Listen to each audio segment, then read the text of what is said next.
நம்ம இன்னைக்கு ஜவ்வரிசி வச்சு ரசகுல்லா எப்படி பண்ணுறதுன்னு பார்க்க போகிறோம். பொதுவாக ரசகுல்லா பண்ணுறதுக்கு நிறைய பால் தேவைப்படும். அந்த மாதிரி இல்லாமல் இன்றைக்கி நம்ம சிம்பிளாக ஜவ்வரிசி வச்சு ரசகுல்லா பண்ண போகிறோம். இது ரொம்ப டேஸ்டியாக இருக்கும். ஒரு டைம் செஞ்சிங்கன்னா அடிக்கடி செய்வீங்க, அவ்வளோ ருசியாக இருக்கும். ஓகே, இப்போ வாங்க இந்த ரெசிபி எப்படி செய்கிறதுன்னு பார்க்கலாம். ஹாய் ஃப்ரெண்ட்ஸ், என் பேர் Abhi. Welcome to Indian recipes Tamil.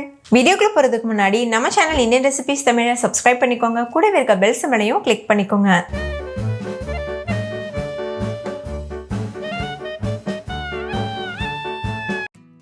First இந்த ரெசிபி பண்ணுறதுக்கு ஒரு பவுலில் அரை கப் அளவுக்கு ஜவ்வரிசி சேர்த்துக்கோங்க.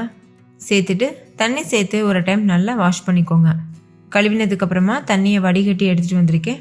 இப்போ இது முங்குற அளவுக்கு தண்ணி சேர்த்துட்டு ஒரு அரை மணி நேரத்துக்கு ஊற வச்சுருங்க. இப்போ இது ஒரு உரமாக இருக்கட்டும். அரை மணி நேரத்துக்கு அப்புறமா தண்ணியை வடிகட்டிட்டு எடுத்துக்கோங்க. இப்போ இதை ஒரு மிக்சி ஜாருக்கு மாற்றிடுங்க. இது கூடவே 1/4 கப் அளவுக்கு கார்ன்ஃப்ளவர் சேர்த்துக்கோங்க. 1/4 கப் அளவுக்கு பால் பவுடர் சேர்த்துக்கோங்க. நீங்கள் எந்த பிராண்ட் வேணாலும் பால் பவுடர் யூஸ் பண்ணிக்கலாம். சேர்த்துட்டு ஃபைன் பேஸ்ட்டாக அரைச்சி எடுத்துக்கோங்க.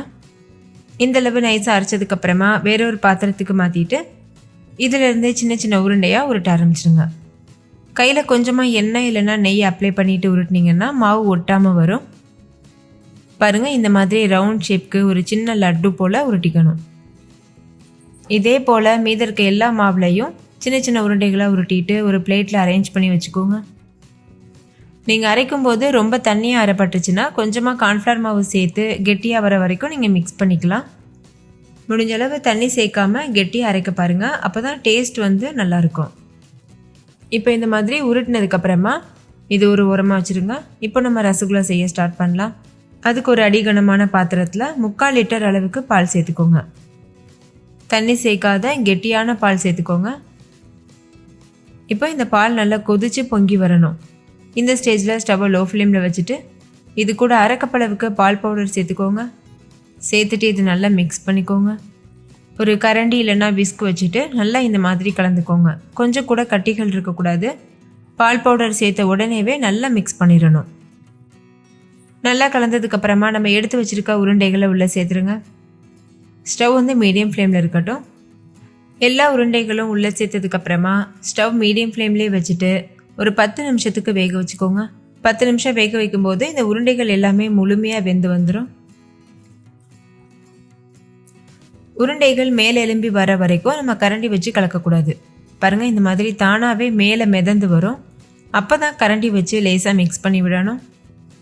அது வரைக்கும் கரண்டி போட்டு மிக்ஸ் பண்ணக்கூடாது. இப்போ இது கூட 3/4 கப் சர்க்கரை சேர்த்துக்கோங்க. கூடவே 2-3 ஏலக்காவை நுணுக்கி வச்சுருக்கேன், அதையும் சேர்த்துக்கிறேன். நீங்கள் உங்களோட சுவைக்கு தகுந்த அளவுக்கு சர்க்கரையோட அளவு அதிகமாகவோ குறைவாகவோ சேர்த்துக்கலாம். இப்போ நல்லா மிக்ஸ் பண்ணி விடுங்க. இந்த உருண்டைகள் நல்லா வெந்ததுக்கப்புறமா தான் சர்க்கரை சேர்க்கணும். முன்கூட்டியே சர்க்கரை சேர்த்துட்டிங்கன்னா உருண்டைகள் வேகாது. அதனால் 8-10 நிமிஷம் நல்லா வெந்ததுக்கப்புறம் சர்க்கரை சேர்த்துக்கோங்க. சர்க்கரை சேர்த்து நல்லா கலந்ததுக்கப்புறமா ஹை ஃப்ளேமில் வச்சு ஒரு 5 நிமிஷத்துக்கு கொதிக்க வச்சுக்கோங்க. இந்த மாதிரி கலந்து விட்டுட்டே இருக்கணும், இல்லைன்னா பால் பொங்கி வெளியில் வர்றதுக்கு சான்ஸ் இருக்குது. அவ்வளோதான், ரொம்ப ரொம்ப டேஸ்டியான ஜவ்வரிசி ரசகுல்லா சூப்பராக தயாராகிருச்சு. இந்த உருண்டைகள் சாப்பிட்றதுக்கு நல்லா சாஃப்டாக சூப்பராக இருக்கும். இதுக்கு மேலே அலங்காரத்துக்காக கொஞ்சமாக குங்குமப்பூ சேர்த்து மிக்ஸ் பண்ணிடுங்க. இது நல்ல ஒரு கலரும் கொடுக்கும், ஃப்ளேவரும் கொடுக்கும். மிக்ஸ் பண்ணிவிட்டு இதை நீங்கள் சூடாகவும் சர்வ் பண்ணலாம். அப்படி இல்லைன்னா ஆறுனதுக்கப்புறமா ஃப்ரிட்ஜில் தூக்கி வச்சுட்டு அதுக்கப்புறமா சில்லுன்னு கூட சர்வ் பண்ணலாம். ஃபைனலாக இதில் பொடியாக கட் பண்ணினா நட்ஸு தூவிட்டு சர்வ் பண்ணிக்கோங்க. நட்ஸு சேர்க்கும்போது நம்ம சாப்பிடும்போது இடையிடையில் கடிப்படும், அப்போ நல்லாயிருக்கும்.